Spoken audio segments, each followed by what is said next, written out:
Good evening, everyone. Thank you so much for allowing me to share my story. My mom died when I was only 9, and it was a hard experience to live through. But I can say that I did have a stable home. I was well loved and brought up with a strong spiritual background. I also did very well in school. Even with all the correct elements in place, I still dealt with my demons and I struggled. I made several poor choices that would lead me into a world of drug use and chaos and homelessness.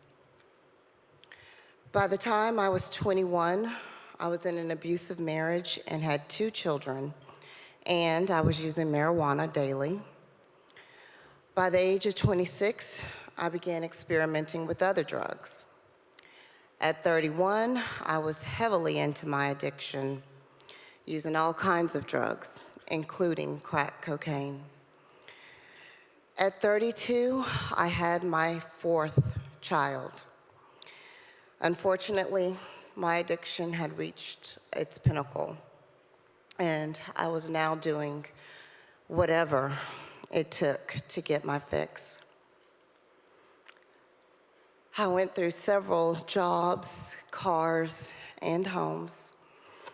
I shuffled my kids around from place to place in different schools. I eventually had to go stay with my father. It was towards the end of my addiction, and when I wanted to use, I would just leave to do so. I would be gone for hours and then days and eventually weeks at a time. Sometimes I would even take my youngest daughter with me, who was an infant. But I finally left her as well. I was literally abandoning my children to go to the streets and get high. I was sick, and my addicted mind did not realize that's what it was: abandonment. It would take me going to jail 3 times before I realized that maybe I had a problem. And I remember during the second time I was in jail, a good friend of the family wrote me a very real letter.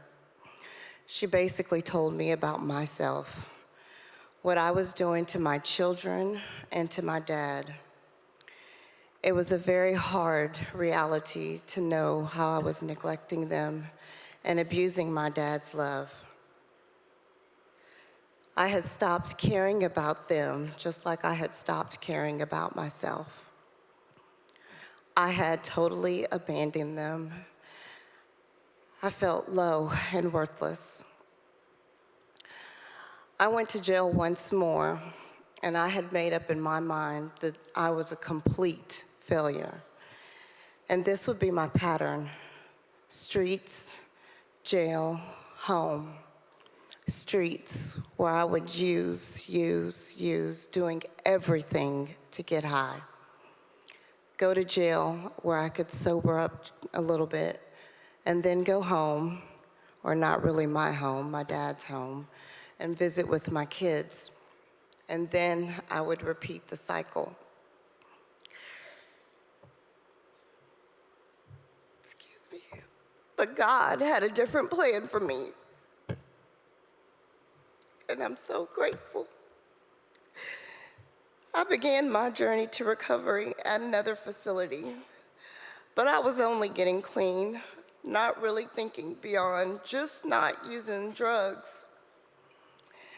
By the end of that 3-month program, I knew that I wanted and needed a way to stay clean and to be the mother to my kids that I had not been. I knew I didn't have that yet. And that's when I heard about Star of Hope's New Hope program. I heard about its permanent success stories, and that I could have my children with me. I felt like that was where I needed to be. And I was so proud of myself for making this hard decision. I was doing well. I finally had 3 months of sobriety by choice, not orchestrated by sitting in a jail cell.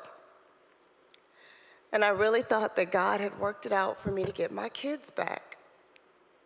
So, on the first day at Star of Hope, when I got there and I was ready to start the programs with my kids, and my dad would not let my kids come, I was mad. I was about ready to quit it all and give up. But I thank God and I thank the Star of Hope staff for convincing me to stay. I eventually found out that my New Hope counselors were just as amazing as the rest of the staff at Star of Hope. They were tough, they were direct, but they were always fair and compassionate. I always had someone that I could talk to and share with what I was going through, and it made a giant difference in my recovery. I realized that they were showing me a love that I didn't understand. It was God's love. And I finally realized I had been missing that in my beliefs. I had thought that God was mad at me. In New Hope, we used to write essays related to the books that we read. They were awesome blessings for me because I saw areas of my life where I had lost control. I was able to shed a lot of tears while writing those essays, but I gained a lot of strength as well. And I finally started thinking about a future. I believed that I could have one. I also gained some of my most cherished friends and my biggest support in other Star of Hope alumni. It took me 4 months to complete the New Hope program, and then I entered into the rest of the programs at Star of Hope. And when I did, I entered into the family side because my dad saw my progress and he finally agreed that my children should come and be back with me. Their mom, they've been with me ever since. Star of Hope also helped to find me a job as a receptionist at an oil and gas company before I left. And I'm still at that same company, now an office manager over 5 years later. Thank you.